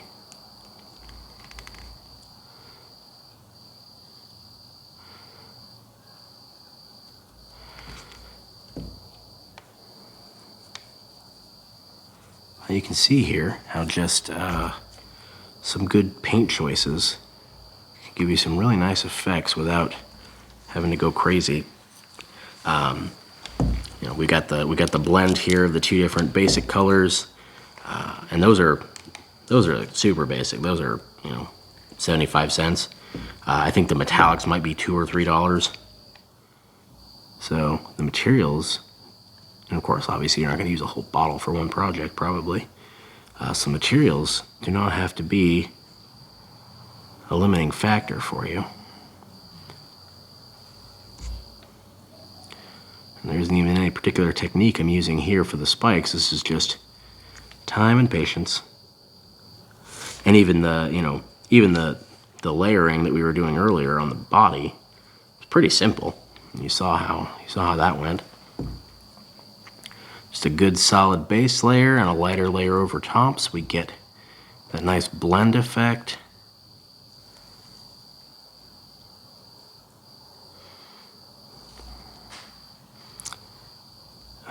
Okay, I think we just got some of these little ones coming off his wrist here.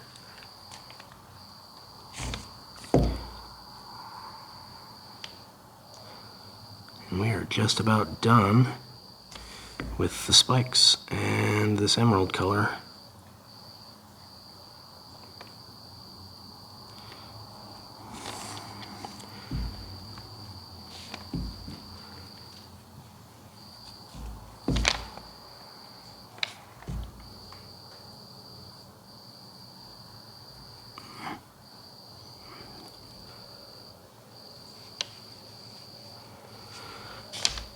Okay. So yeah, you can see that's looking really good. We'll wait for that to dry and see how it comes out, but I don't see any problems with that. All right, we'll just need to do a little tiny bit of touch up here, where some of that emerald kind of blended over onto the body itself. But other than that, we are just about done. So I'll be right back. All right, we're back. Everything's nice and dry now. Had plenty of time to set, and we got those spikes painted up. I am gonna go over a little bit more with the emerald just to get some better coverage. We got some spots where it didn't go on quite so well, and then a few spots that I think I missed. So we're gonna do a quick go over with that, and then a little bit of touch up with the chocolate sprinkle, and then I think we are just about done. Alright, so I'm going to need a pretty small, precise brush for the touch-up with the brown, so we're going to keep that out for that later. But for just doing this emerald, that should be good. Yeah, because that's a little broader, so it's not going to be as precise, but it'll allow us to get in there a little more closely.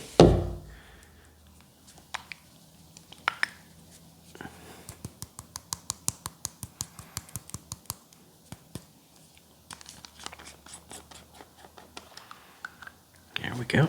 I think we're just going to need the cap for this part, so keep it simple. Alright, let's see what we got here. I guess we'll just start on the wrist over here and work our way down.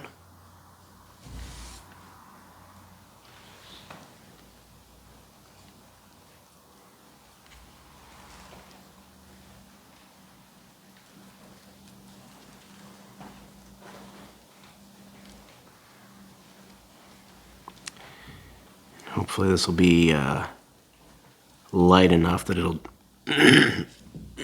Pardon me. Hopefully this will be light enough it'll dry quickly. And so we can just go straight back through with brown once we're done here. This is just some minor little touch-ups here. Honestly, it's probably completely functional as is. But I'm going to be just a little OCD about it.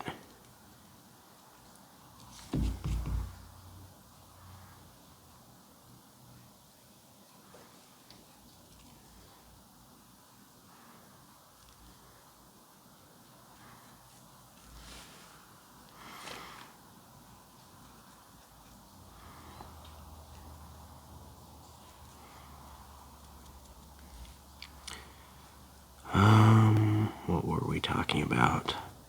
I know it's discordance overflow, and they met Natalia, the Gorgon, the warden who was transformed during the fall.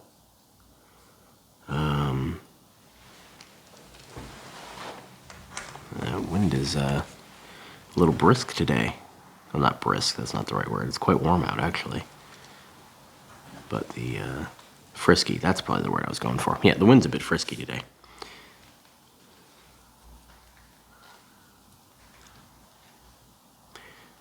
But it is nice out.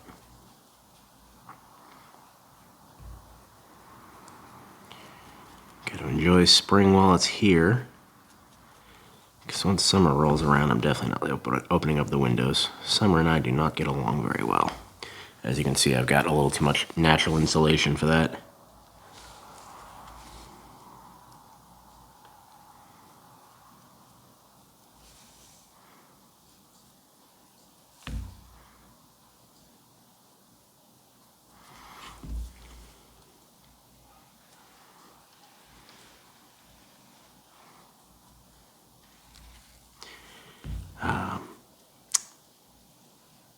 Yeah, so they'd decided they were going to spend a couple of days in this town around the watchtower because they were actually going to stick around and see if units had actually been dispatched to their location. And they've encountered some of these drones before from before the fall. These autonomous. I mean, they're robots. No need to mince words about it. The pre-fall civilization is very much sci-fi advanced tech, so they're robots. In fact, I think I mentioned that the cleric had managed to hotwire one and turn it into a bit of a friend. So she's got this little hovering drone following her around. The party actually has an impressive number of companions at the moment because they have Ooze robot, and then the druid keeps talking to animals and recruiting them. And they bought a donkey and cart to facilitate travel. And then they keep going places where they have to leave it behind. So Philip, the donkey, and the cart were pretty much camped out for a couple of weeks on one of the islands while they were off exploring in the ocean. And now they had to leave him behind at high water while they're investigating the swamp, because that's definitely not going to work. So they've got him and the robot and also a ferret that Taraji recruited, because she's got speak with animals. She's a druid.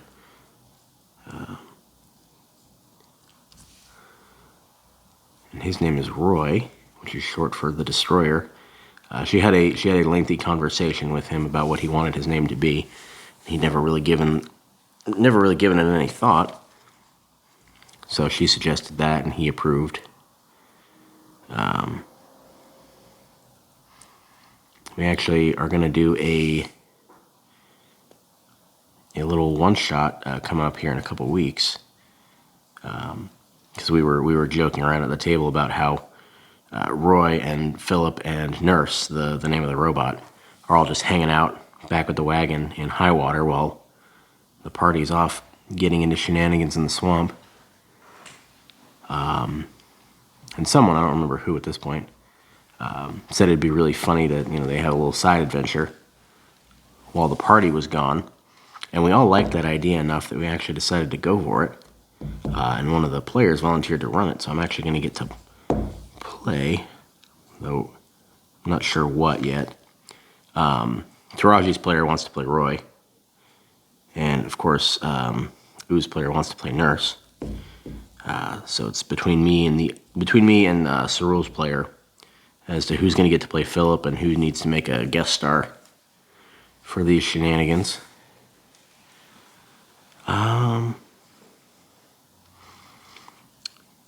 So here in another video or two, I should have, well, probably be a couple of videos actually, because it's not going to be, because this game only runs every other Sunday, and we just had it 2 days ago. So it's not going to be 2 weeks, but it's going to be, it'll be a full month. So yeah, it'll probably be a couple of videos down the line.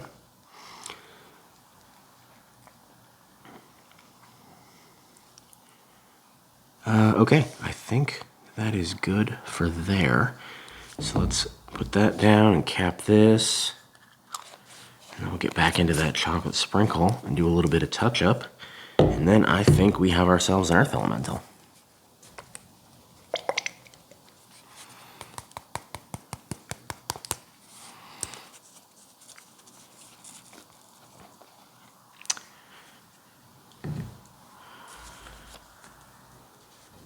I'm giving it more thought. I think I am going to start recording campaign diaries for Patreon or something like that, because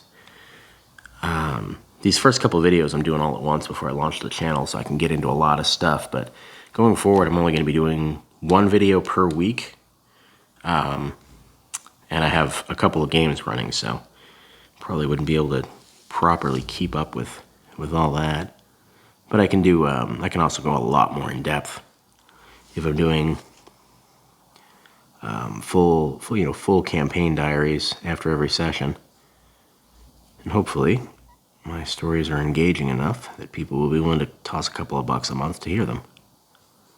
I'm not going to go crazy. It'd be like $3, maybe $5 a month to get access to that. But that would be, what, either 1 or 2 posts a week, depending on which, because I've got 3 games going. So it'd be 2 and then 1 and then 2 and then 1 on the updates. And I've got older campaigns I could go back and start to serialize.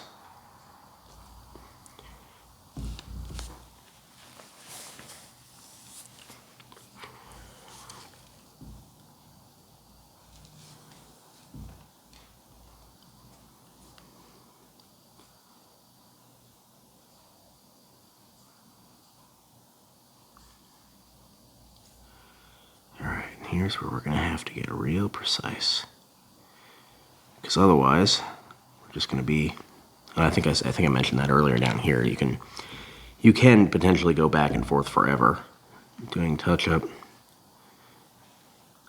So at a certain point, you just have to be ready to say, okay, that's good.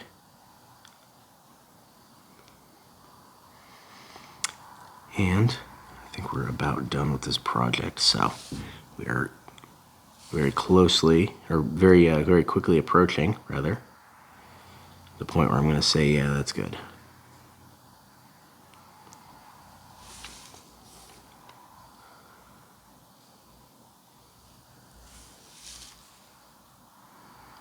And honestly, the stuff I'm touching up right now, I'm not even sure you can properly see on the camera, so this is mostly for my satisfaction, rather than anything that you can appreciate. Well, maybe you can see it, I don't know. I'm too focused on the detail here to really be paying attention to the camera and see what you can, how well you can see what I'm doing.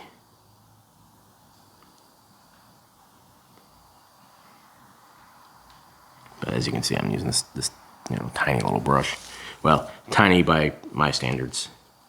If you're one of those people that does Warhammer minis, then this is, this thing's probably massive.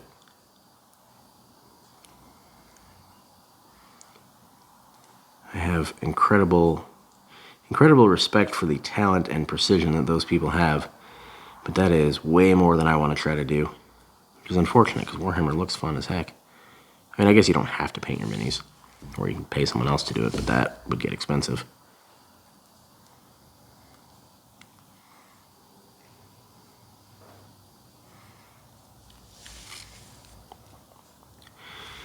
All right, there's a little tiny bit in here that's bothering me, but I'm worried that I'm gonna end up getting...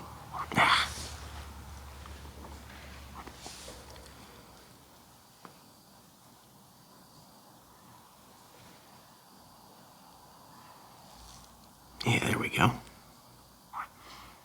Okay, yeah, I got it. I did end up getting a little bit on the spike, but that's fine.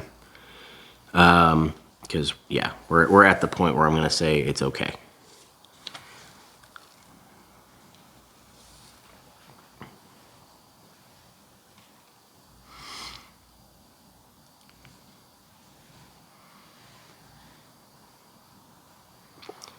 So at this point, I just want to make sure we don't have any super obvious overlaps. And like with the purple worm video, I mean these spikes are coming out of him, so a little bit of brown on the green is fine, because then it just looks like mud or dirt or whatever. Whereas, well, honestly, I guess if we were going to try to justify it, some random green splashes showing on him near the spikes wouldn't even be that big of a deal, because they are coming out of him. But that just doesn't look as visually appealing, so.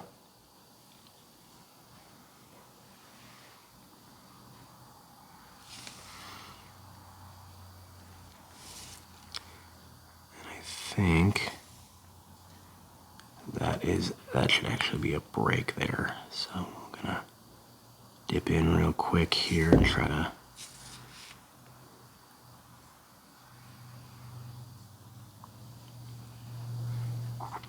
put some daylight between those spikes.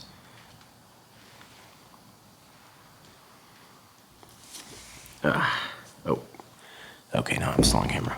I was worried I'd pulled it back too far. And you not being able to see the little fiddly details I'm doing here is one thing, but if you can't even see the mini, then you're just staring at a blank piece of paper.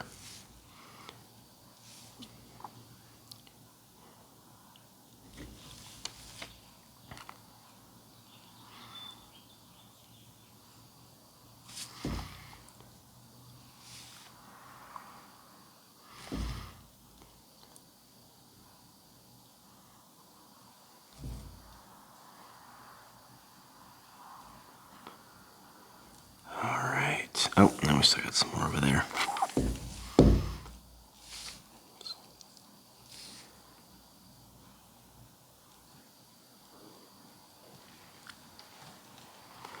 And again, this part is entirely voluntary. Like I would have not been embarrassed to have put this down on the table without this touch-up.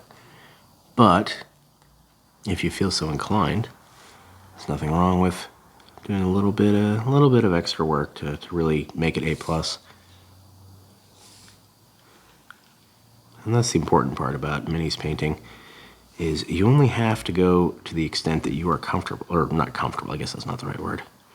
You only have to paint to the extent that it looks good to you. You are most likely the primary audience. You're certainly going to see it more than anyone else. I don't use that as an excuse to not do a good job, but it also means that you don't have to break your back trying to be perfect. I realize I'm not exactly embodying that right now.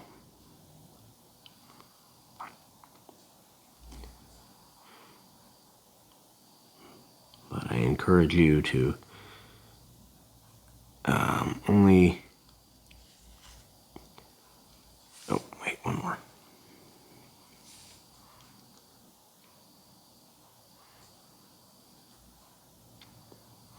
Yeah. Paint to the extent that your OCD demands it. But don't be afraid to say, you know, that's good. We're going to stop now. And on that note, that's good. We're going to stop now. So let's we'll cap this real quick, and then we'll get a final look at this guy. All right. Yeah, I'm really liking that emerald. That was a good idea. Spikes coming off of him, and you see that we still have that nice